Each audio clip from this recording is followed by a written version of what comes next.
census.gov.com, click coronavirus, and then COVID tracker.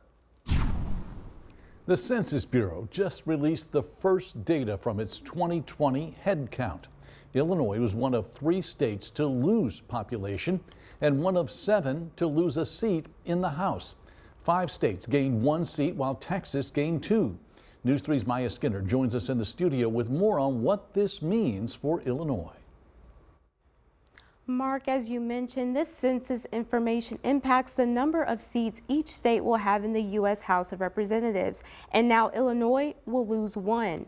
John Jackson from SIU's Paul Simon Institute says both parties have been preparing for this loss for some time. However, he says losing this seat means less representation. He says we'll go from 16 House seats to 15, and where we had 18 electoral college votes, we'll now have 17. He says this loss could impact the state for the next 10 years, especially in the central and southern region.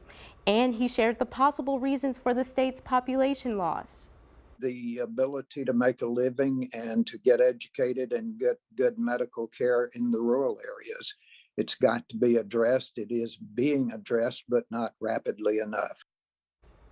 He also attributed loss of immigrants and graduating high school students leaving the state for college for the population drop.